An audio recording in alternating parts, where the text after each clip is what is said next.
Qu'est-ce qu'est le biohacking? Alors, le biohacking, ça va être... Mais dis donc, Andy, c'est quoi le biohacking?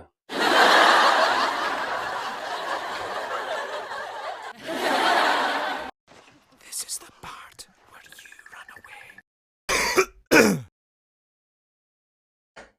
away. Je disais, aujourd'hui, on va voir le biohacking. Alors, le biohacking, c'est l'art d'optimiser son corps et son esprit grâce à la science, la nutrition, la technologie et des méthodes naturelles que je vais te dévoiler dans cette vidéo. Et pourquoi le biohacking va être intéressant pour justement améliorer ses performances physiques et mentales, augmenter sa longévité et son bien-être, et avoir tout simplement plus d'énergie et avoir plus de clarté mentale au quotidien. Pour aller aux origines du biohacking, donc l'origine du mot biohacking, c'est tout simplement une combinaison entre bio, qui fait référence justement à l'humain, à la biologie, et hacking, qui signifie dans le milieu informatique modifier ou améliorer un système. Alors il faut savoir qu'à l'origine, ce mot-là a été utilisé pour désigner les expérimentations biologiques en dehors des laboratoires traditionnels, notamment par des amateurs passionnés de science qu'on appelle des biohackers DIY, donc des biohackers do it yourself. Et cela s'est ensuite élargi à l'optimisation de la santé et des performances humaines, mentales comme physiques.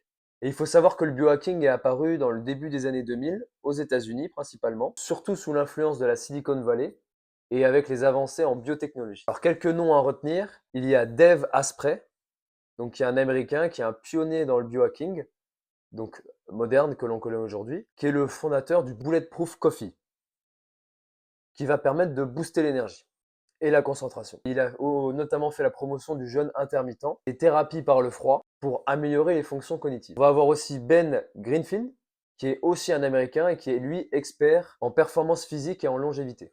Son approche est beaucoup axée sur l'optimisation du corps par l'exercice, le sommeil et surtout la nutrition.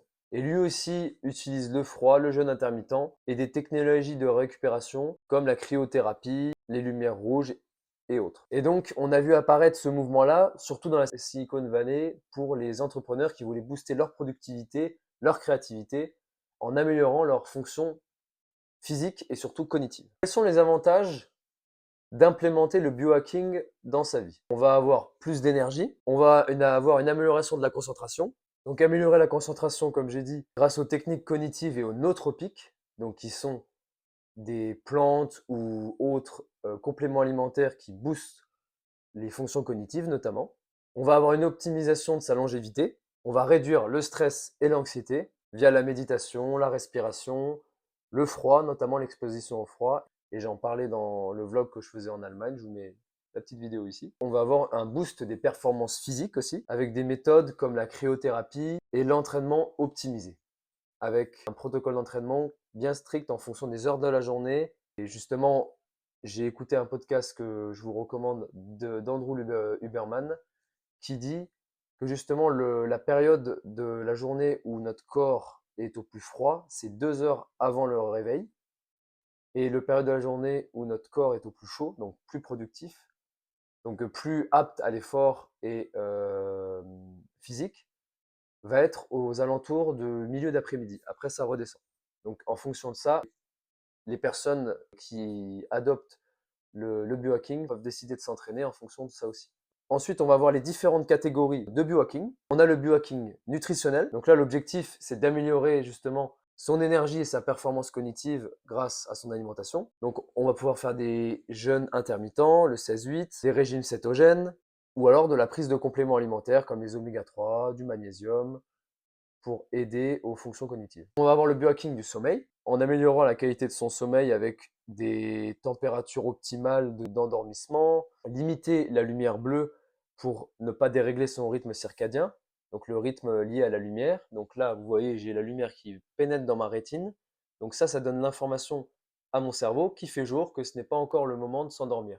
Et donc, mon niveau de mélatonine, donc l'hormone qui permet l'endormissement, au fur et à mesure que la lumière baisse, va augmenter. Et donc, quand il fera nuit, j'aurai beaucoup de mélatonine et je vais pouvoir m'endormir. Or, si je décale ça avec de la lumière bleue, artificielle, je risque de dérégler mon rythme de sommeil. Après, on va avoir le biohacking mental et cognitif. Donc là, c'est booster la concentration et réduire le stress. Donc avec la méditation, respiration contrôlée, les nootropiques naturels comme on a vu précédemment. Et on va avoir aussi le biohacking physique. Donc là, c'est tout simplement optimiser sa récupération, renforcer son corps. La cryothérapie comme on a vu précédemment, les douches froides, les exercices de respiration comme Wim Hof, par exemple, la méthode Wim Hof. Comment on peut commencer à implémenter le biohacking dans sa routine? Pour le biohacking naturel, on peut tester le jeûne intermittent 16-8, qui est plutôt commun, et on peut tout simplement aussi réduire les sucres raffinés et les produits ultra transformés. Pour le biohacking du sommeil, on peut réduire l'exposition à la lumière bleue en mettant son écran en mode night shift, ou alors vous pouvez mettre des lunettes anti-lumière bleue.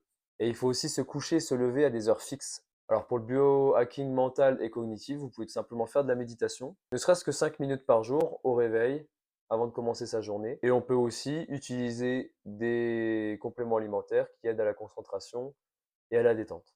Et pour le biohacking physique, tout simplement faire des douches froides de 30 secondes. Essayer des méthodes de respiration comme celle de Wim Hof sur 5-10 minutes, allongé. Je vous conseille d'aller voir sur la chaîne YouTube de Wim Hof. Il a fait plusieurs vidéos sur le sujet et vous avez juste à suivre la vidéo et être guidé par ses paroles. Et je l'ai déjà fait et franchement, vous sentez tout le sang qui va tout dans votre corps et vous ressentez votre corps qui vit et vous vous ressentez vraiment apaisé à la fin de cette séance. On a dégrossi ensemble le sujet qu'est le biohacking et ne pas oublier que le biohacking, si vous voulez l'implémenter dans votre vie, c'est très personnalisable.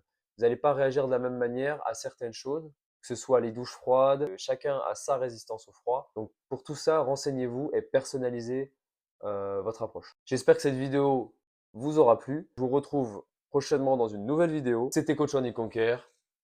Ciao.